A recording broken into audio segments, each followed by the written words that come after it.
Welcome to Take Mark Pod, where we innovate, discuss, and discover the dynamic intersection of technology and marketing. In each episode, we explore how businesses can leverage both to drive growth and innovation.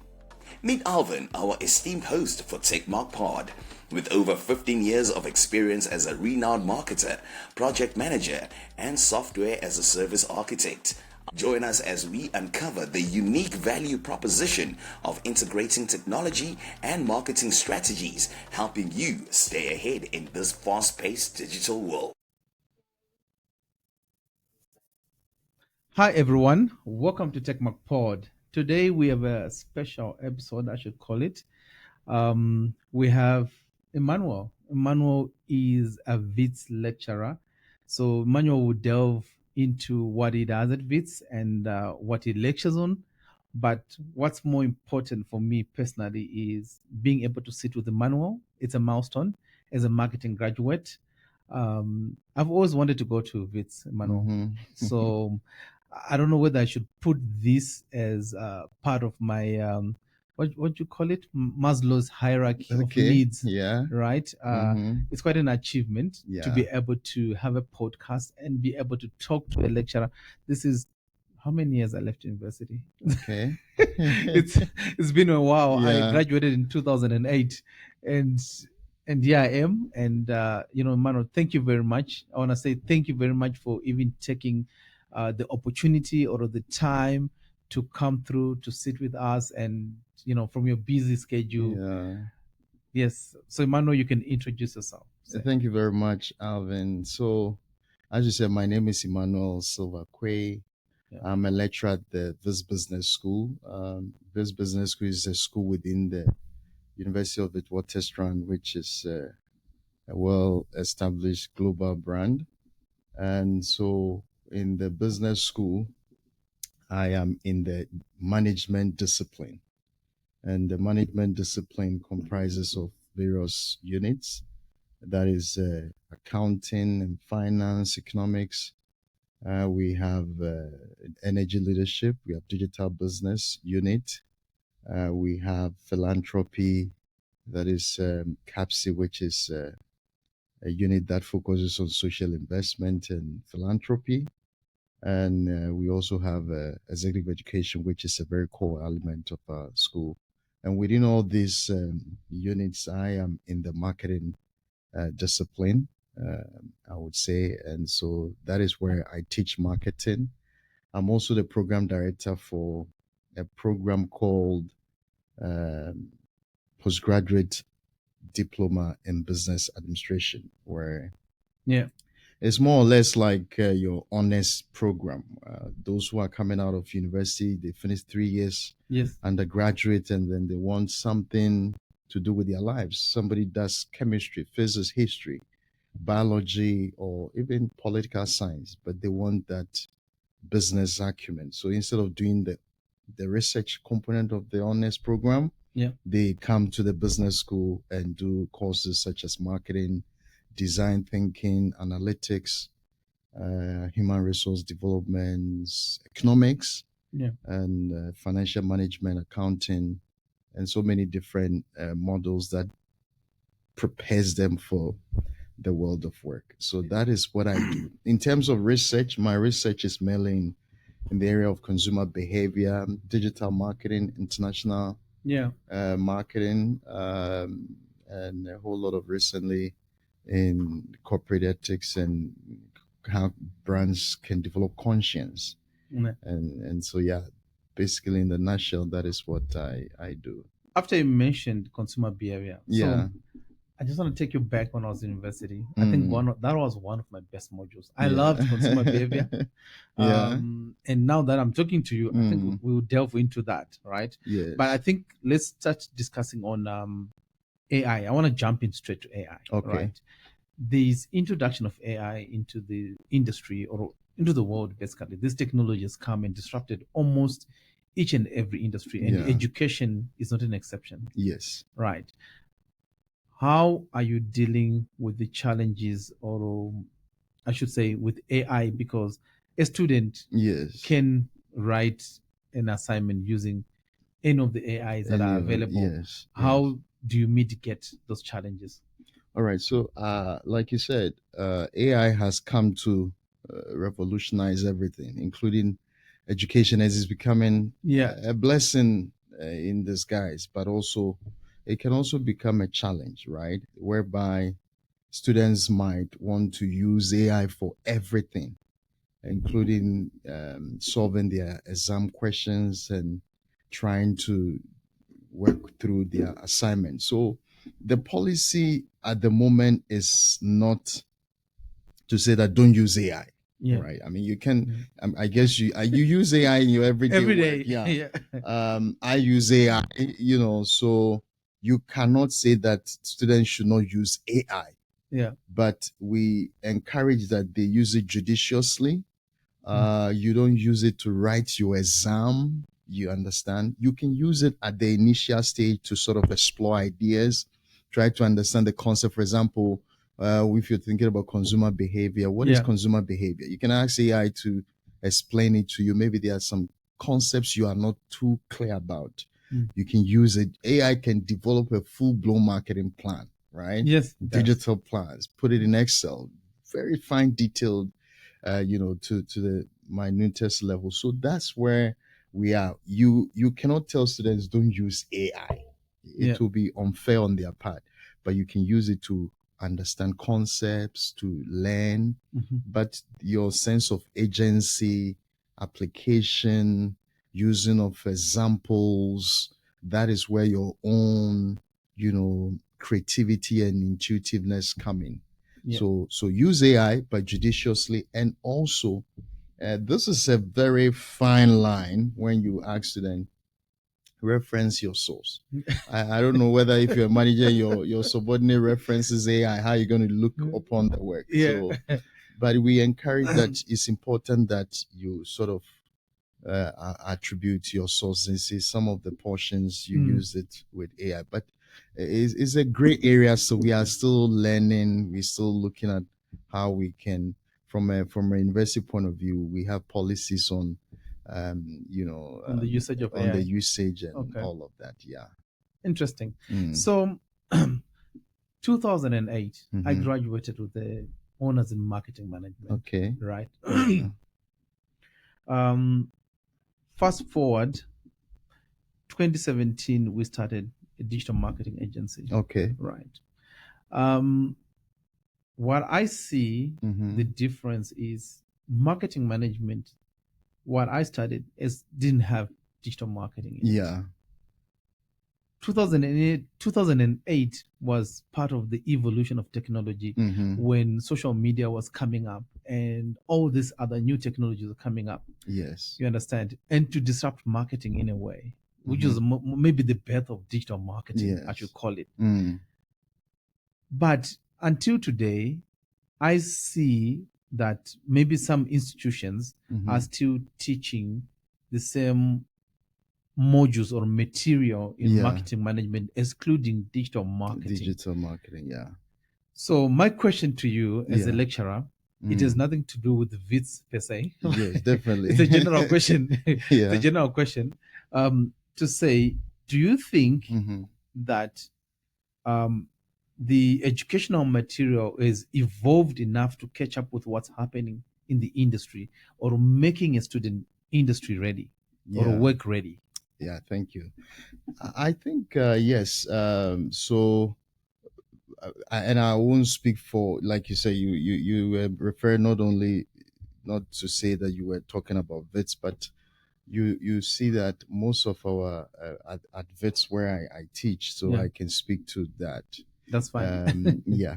So at the VITS Business School, we have a chair in digital business, for example. So it should tell you how important we see the evolution and how digital plays a key role in the discipline, not just marketing, but almost every industry, almost every discipline. So we intentionally put it there and also make sure we have a model on digital marketing, marketing analytics, and so many other. Me personally, I make sure that I integrate that, because that is important. I mean, like you said, I didn't do marketing. My honest, I did psychology and philosophy.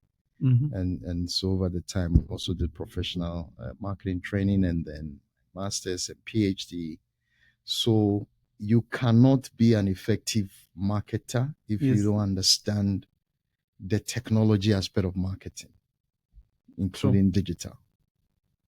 Yeah, so because society has evolved, it is also important that as educators, we are very intentional about how do we equip these students and make them industry ready, so that number one, they know what to do, and number two, they know how to deploy.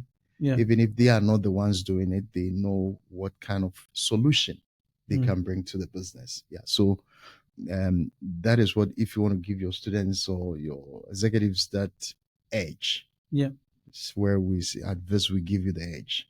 You need to have those elements integrated very, very carefully, and make sure that you teach it the theory, but also you enhance the practice. I think that was one of the topics that we discussed, like the practical and the theory. Because there's a difference. So sometimes I advertise, maybe looking for someone to join our digital marketing agency. Then you realize you get over 100 CVs. And all these people say they've started marketing. You understand? But then you realize that if you ask them the practical, that's what we need as a digital marketing agency, they just don't understand those concepts. You understand? That's the difference, the gap that we are realizing as business owners. But they are different students from different institutions, right?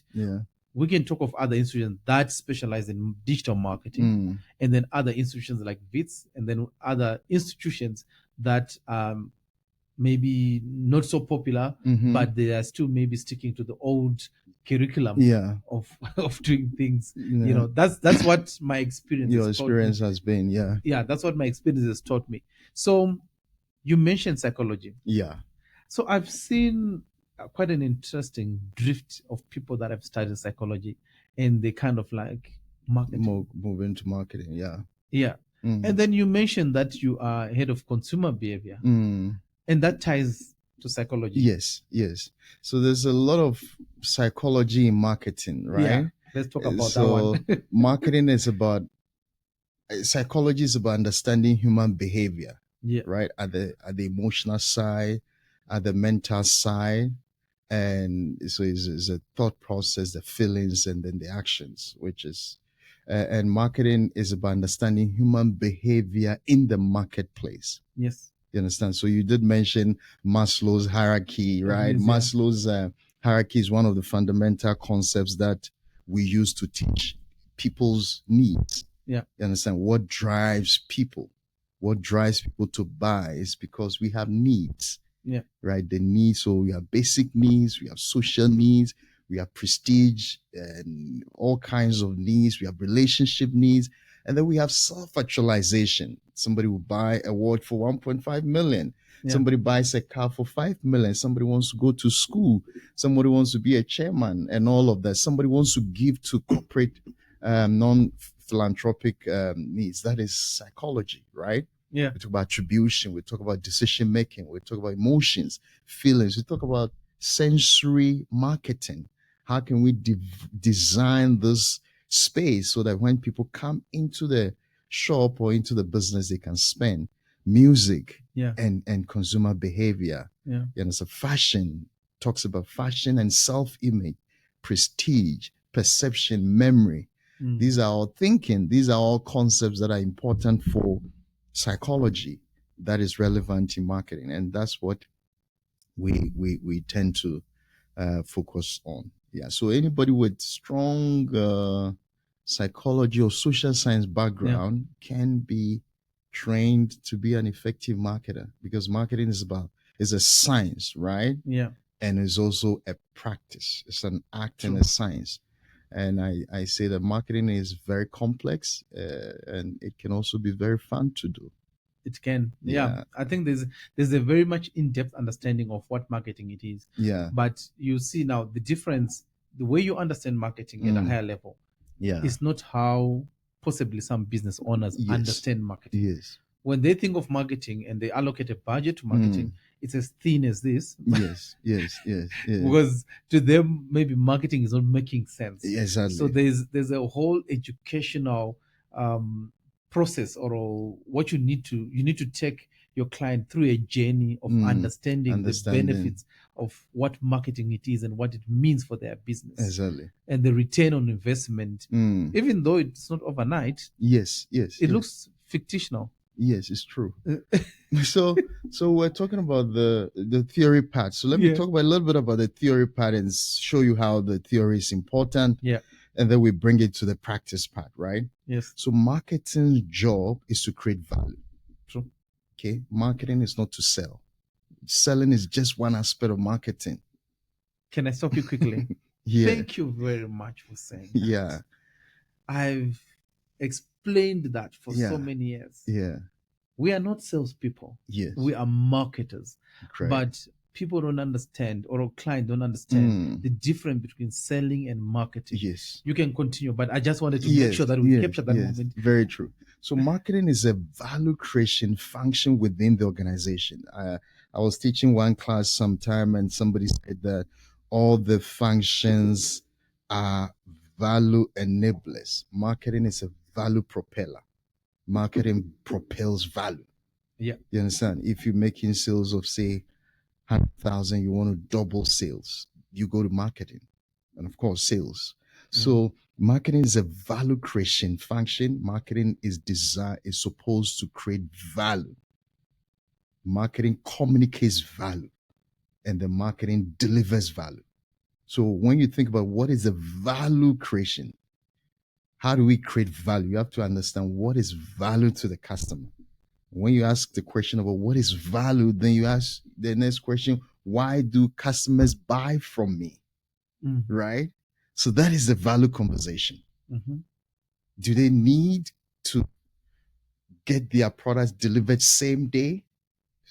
Checker 60 minutes instead of 3 days, instead of 2 days.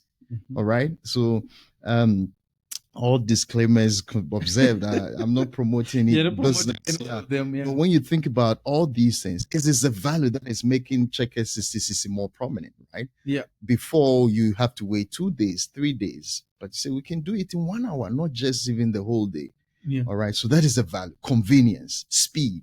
That is a functionality of value. I want to have peace of mind.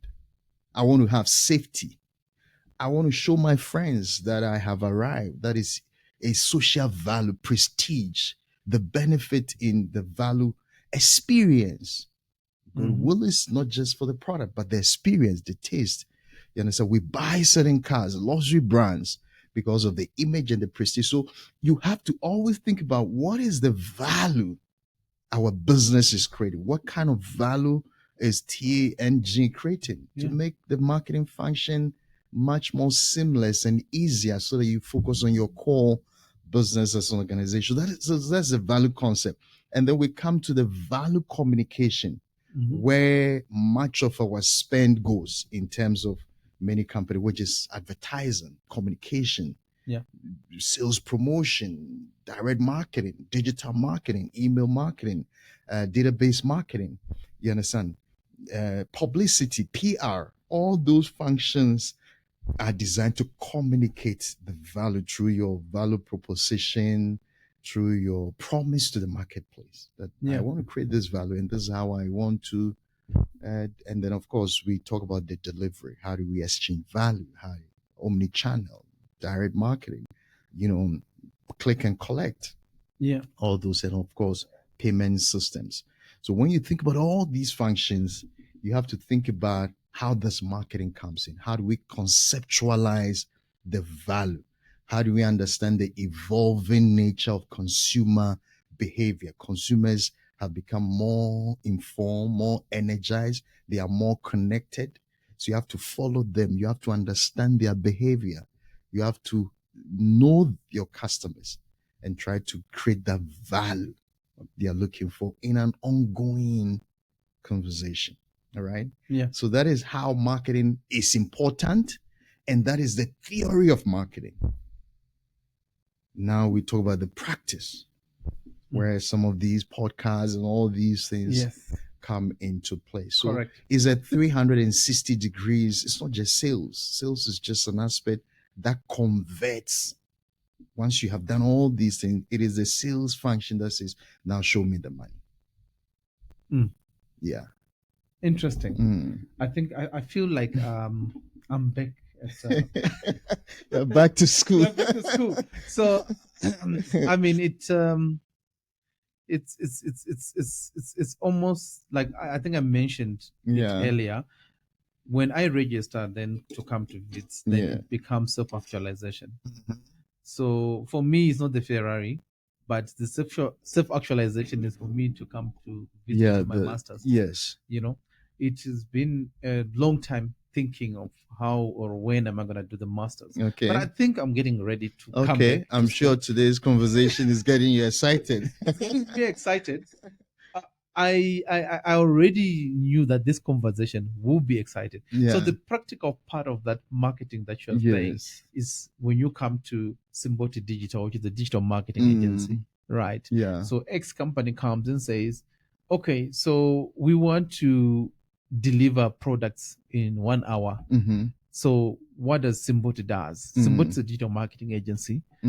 We then propose to develop a website or an e-commerce platform for you with these different functionalities and be able to efficient platform that will be able to deliver products within an hour. We are able to come up with a digital marketing strategy, right? That will talk about how are we going to communicate to your chosen market or target your markets or whatever it is. That is all breakdown in that digital strategy document. Very right? true. Yeah. That's the practical part of it. Yes. We then take you to the market. So we've got two companies, right? Okay. TNG Solutions is a tech agency, and then Symboti Digital is a digital marketing agency, right? So I always tell people something that is interesting about the tech agency, right? We develop software. So I always tell people that we are marketers, but we develop software. Okay. So there's a difference between a marketer and a developer developing software. Exactly. A developer develops for robots and marketers will develop for people. Have you thought about that? Yeah.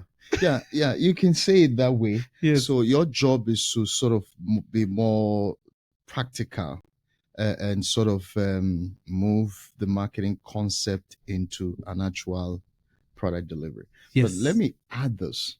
The reason why digital marketing has become even more important because of the concept of marketing effectiveness. Where is your money going? Yes. How can you demonstrate the value of your marketing spend? All right. In the past, traditional marketing, you have a product, you go to SABCO 702 and you say, you know what, this is the product marketed for me. They do all kinds of radio, all kinds of TV adverts. You don't know where the money is going. There's a popular saying that I know that half of my marketing budget is wasted. Yes. But I don't know where the half is going. All right. You know, half is wasted, but you can't tell where the other half is going. So you might as well spend and just spray and pray. Right. Yeah. So that is where digital marketing comes in. Digital marketing is designed to show marketing accountability. Yes. That I put 50,000 in this particular app or software. I can tell you month on month how many people came on this platform, how many people ordered, how many people abandoned the chat, how many people actually paid, and which route they paid. So it's very, very specific. Facebook, TikTok, Instagram, LinkedIn, all these platforms are designed for us to see where. So if you're a digital marketing supplier or provider, you are able to demonstrate that, look, if you put 100,000 in this particular campaign, I am able to show you the effect in the next 3 months, 6 months, 1 year. Correct. All right. Yeah. And so that is the value of some of the things you guys do here. Yeah. So I want to ask you quite an interesting question as well. So do you think there is possibly a psychological strategy behind social media? what's your take on Facebook, Instagram, and LinkedIn in terms of marketing? In terms of marketing. Okay. Do you understand? Yeah. Because remember, there are business owners on LinkedIn. Yeah. And then there are consumers of that information. On LinkedIn as well. Yeah. Right? Yeah. So is there a psychological aspect on the way they've developed their software? What do you think in terms of marketing? All right. I think they all understand human behavior, right? Facebook, we go there to be social. Yeah. We go there to connect with family, loved ones. We go there to express our emotional connections and to find friends and to connect, right? Yeah. TikTok is a place whereby we go there to have fun. Short videos. Why? People's attention span is very short. Yeah. We don't pay attention. So keep it simple, 30 seconds or less, right? Or even 159 seconds. So that is a psychological thought. Our attention span is very short. So keep it short. Also keep it fun so that people will continue to, pay attention to it. When it comes to LinkedIn is a professional space. So if you're a salesperson, if you're a professional business developer, then you have to be there. You can prospect business there because the people there are quote unquote serious people. Yeah. Definitely. So it's professional business owners. So that is and of course, Instagram, you think about photo sharing and trying to be more professional, but also having fun. And now Facebook has its reels, and you have all the likes of WhatsApp also connecting us. Yeah. Almost becoming our communication tool, preferred communication tool for even sending hard data and all of that. So that is the psychology behind it. Now, how do businesses benefit from it? You want to use it to create awareness for your brand because people spend more time on their phones than on watching TV. Yeah. The first thing we pick up when we wake up is our phone, right? Research shows that almost half the population are spending time on social media. Facebook, Instagram, WhatsApp, TikTok, X, and so on and so. So that is where people spend time. Yeah. So you as a business, you want to be where people are spending time. You want to create awareness for your brand. You want to enhance visibility for your brand. Because from a research point of view, the more people know your brand, the likelihood that they will consider your brand. And the more they consider your brand, put it in their consideration set, the likelihood that they will buy from you. Definitely. All right. So that is the psychology, a lot of emotional theory, a lot of thinking, a lot of different things. And then they use the algorithms and the computer science behind machines and tools to connect with human emotion, human thinking, to get people to pay attention to the brand. Yeah. Yeah. So in the field of marketing, do you have like your favorite authors or your favorite thought leaders? And you mentioned that you have contributed to certain books that are out there that are marketing books. Will you be able to share that with us? Yeah. All right. So from, of course, marketing is very broad, right? Yeah. But from the practice or textbook point of view, you want to think about Philip Kotler. Yeah, I was about to mention that's my favorite. Yes. Yeah. Who has simplified the whole theory of marketing practice. Every textbook, you cannot study marketing without knowing Philip Kotler. Yeah. So it's one of the go-to places to when you want to teach and learn marketing, right? And then when you come to different disciplines, because my preference is in the international marketing, so you have people like Steenkamp, JB Steenkamp, who have propounded a lot of theory of marketing from a global marketing perspective. And you have Sheath and some other people. Yeah. So in terms of culture, I tend to gravitate towards Shalom Schwartz, theory on human values. And then as a few other people that they come. My own supervisor, Steve Burgess, who talks about marketing renaissance within the emerging market framework, and some co-authors that I have, Russell Abrad, and some few. So globally, there's a lot. If it's in digital marketing, non-profit marketing, international marketing, marketing strategy, there's recently a guy called Robert Palmatier's conceptions on the first principles of marketing, who talks about 4 fundamental challenges every marketer faces, right? And the first principle is that all customers are different. That's important. So when you're doing your marketing, know your customers, because customers are different, right? So customer differences need to be recognized. Because customers are different, that's why we segment customers. Yes, and we target them, and we give them a value proposition that says, I'm Checker 6060, I'm different from Woolies Dash, I'm different from Spire, I'm different from, so customers are different.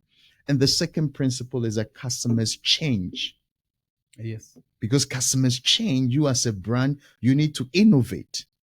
If you don't innovate, you will lose customers. You die. And the simplest example is Nokia, Sony Ericsson, BlackBerry, and all of that. You have to change. So it means that you have to invest in innovation. That's why Apple is always coming to market with new innovation every year. Right? And then the third principle is that competition will always copy you. There's always going to be competition. So how do we develop competitive advantage?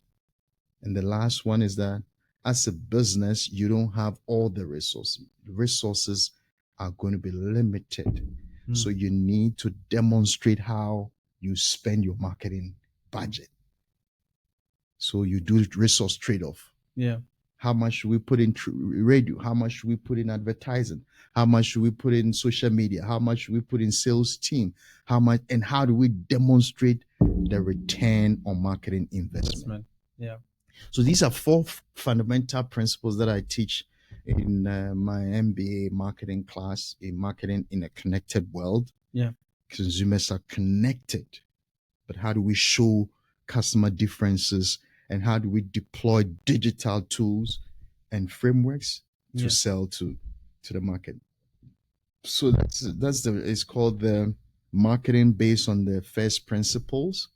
Marketing strategy based on first principle by Robert Palmatier, and marketing analytics also based on, which delves into the analytics of marketing. By the way, my core, I gravitate towards quantitative marketing and marketing analytics. So I find numbers very exciting from a marketing point of view. So is that bringing your accounting degree into it now? Not even that. How do we demonstrate that if I put, say, 50,000 in my advertising, how do I calculate the return? The return on investment. On investment. How do we sort of experiment to show if I reduce price by, say, 10%, what is the end game? Or if I increase, I increase my sales by. So how do I experimentations, right? Using simple tools like Excel to run the models.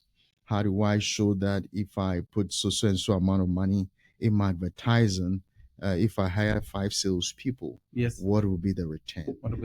Most predictive models, descriptive models to demonstrate the values. That's what I say. Marketing is both science and an art. So we talk about the science of marketing, marketing survey, marketing analytics, digital analytics. How do we look on the face of the numbers like you guys do? You pull the report. To put the reports, Your SOE analytics and Facebook analytics. Where are the numbers telling us, and where do we look to extract the value? So that's what I tend to focus on mostly in my research and also teaching.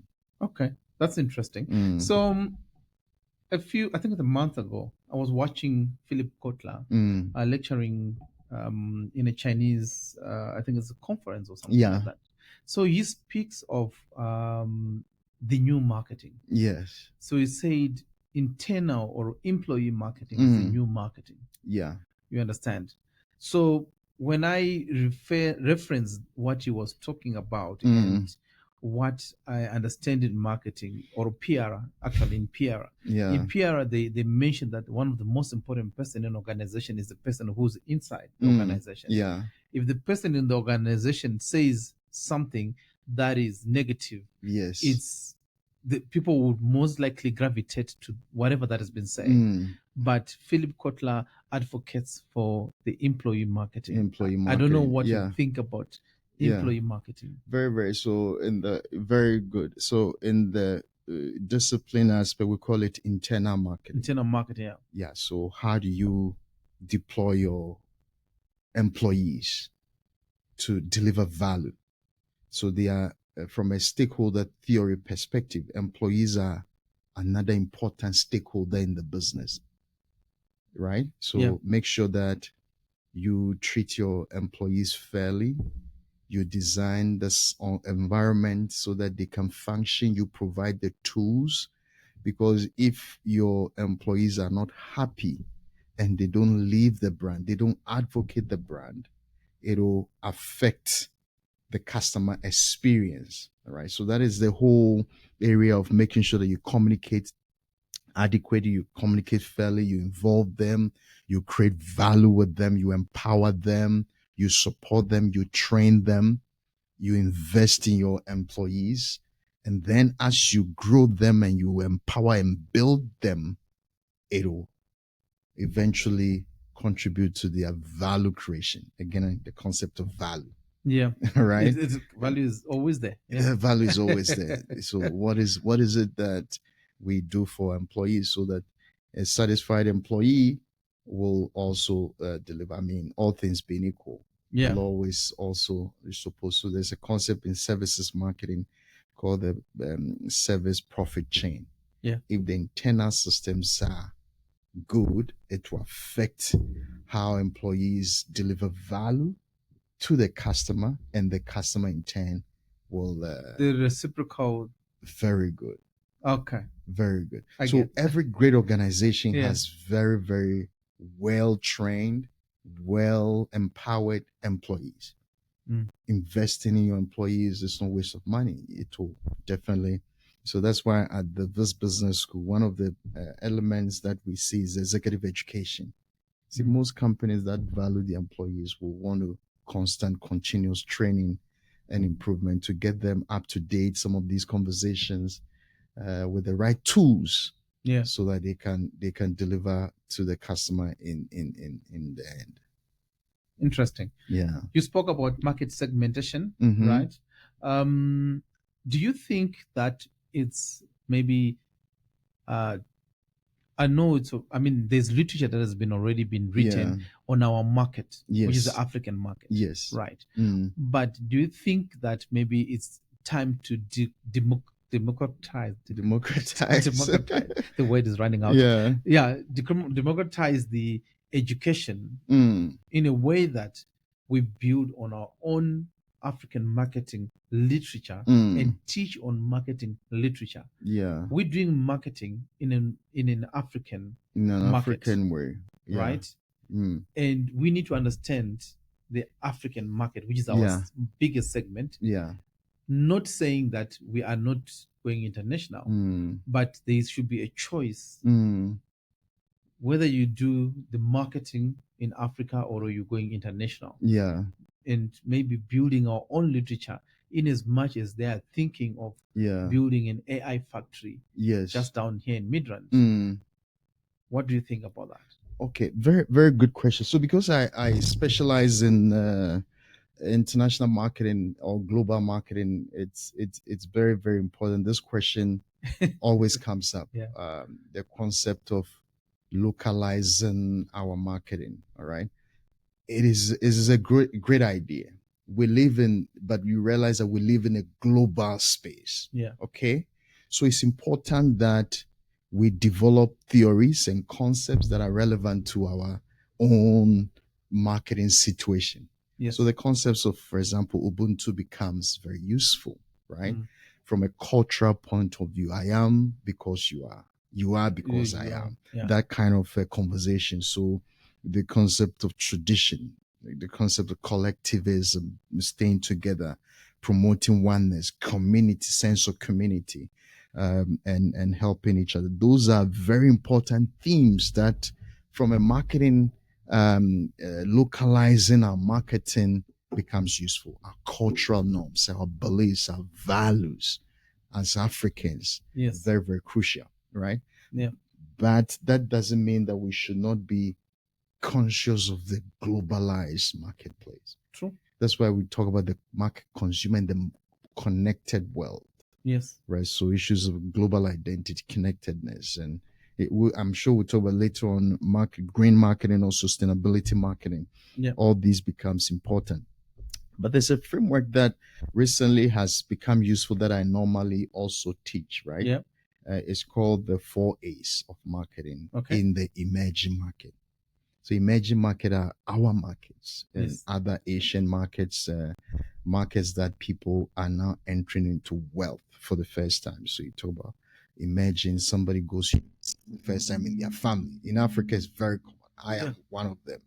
Yeah, You definitely. come from a family where you're the first to You're the go to first the one. university, and then the rest follows you. So you Yeah. become a middle income kind of. So there's a huge middle income consumers, and also the bottom of the pyramid, sort of huge numbers. Yeah. That don't have the type of wealth we have in is common in the West, but still important. So you have to, if you want to succeed in emerging markets, base of the pyramid type of business. Yes. Number one, you have to create a lot of awareness for your brand. So it's called the 4 A's of marketing. You create a lot of awareness. People need to know about your brand. Yeah. Right? Because it is important.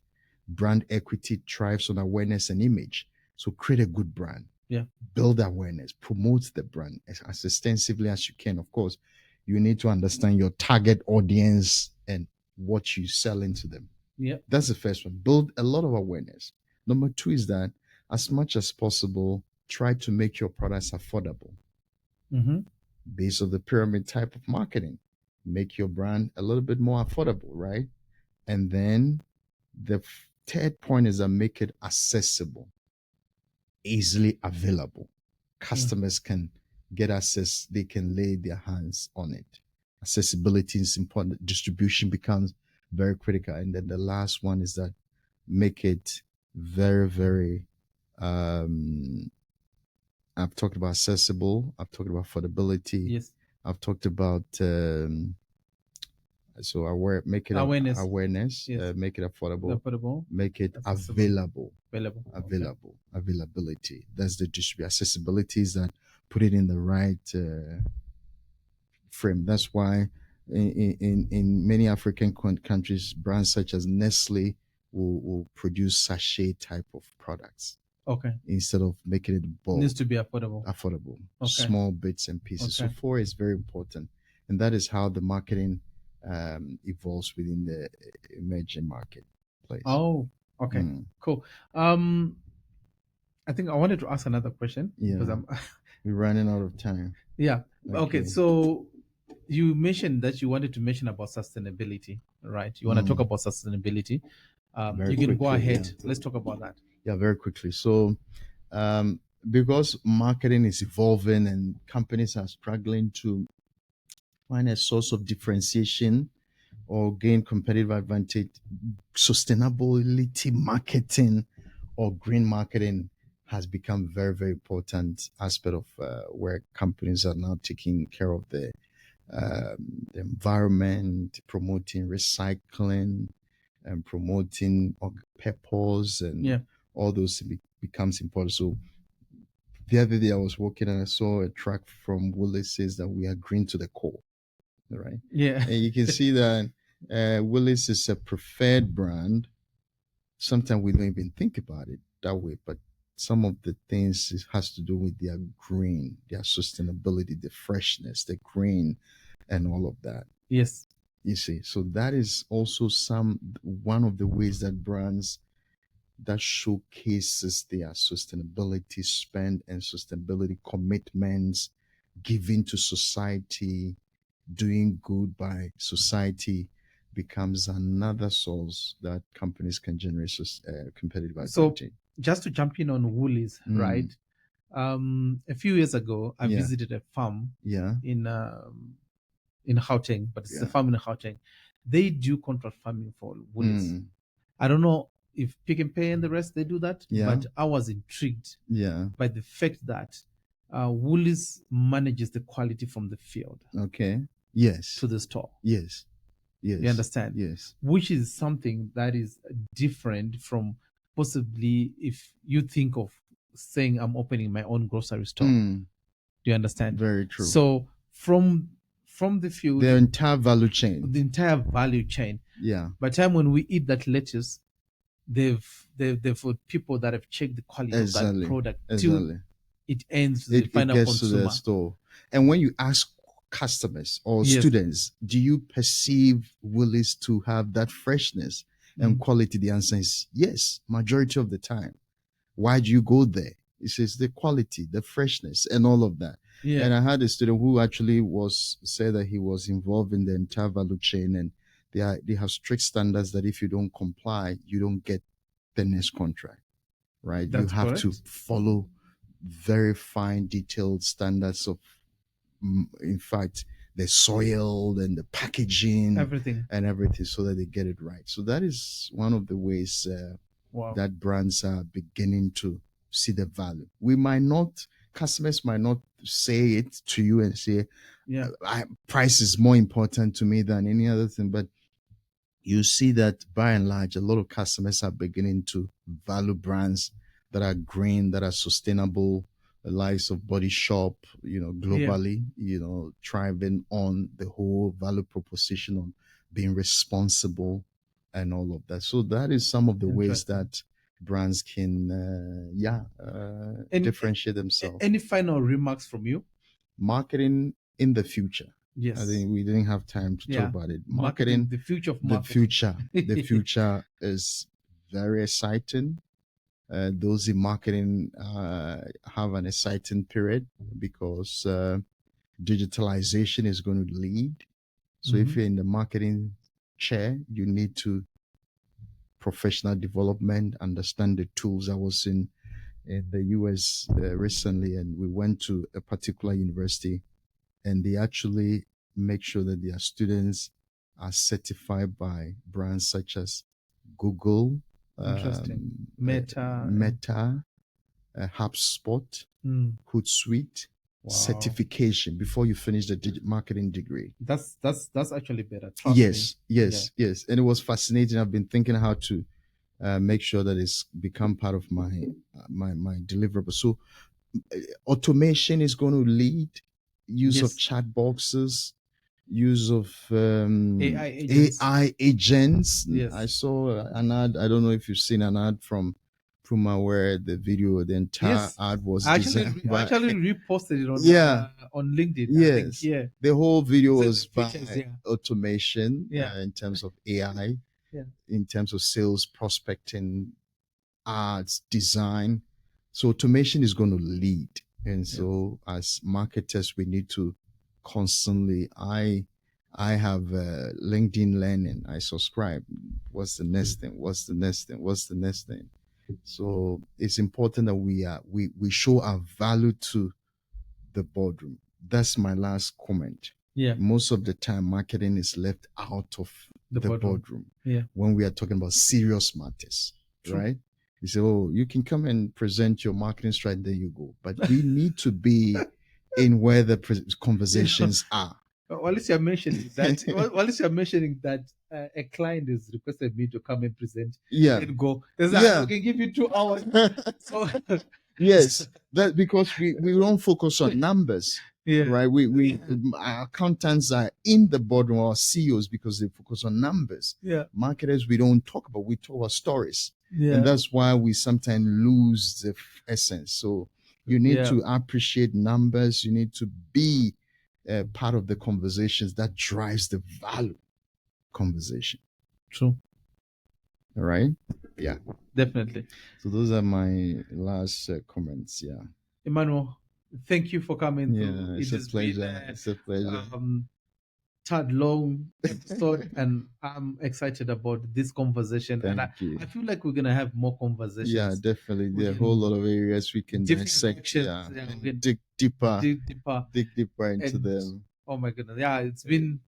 You know what? It's also a pleasure for me to come. I Yeah. mean, I teach all the time. We talk all the time. Yeah. And so it was also, I thought that your Quite target refreshing. audience will also be, Definitely. and I hope that somebody will consider coming to this business school and Yeah. join our program. We have MBA, we have PhD, we have all kinds of degrees, and digital business, energy leadership, and what have you. So yeah, we Definitely. look forward. Thank you very much, Alvin, and your team.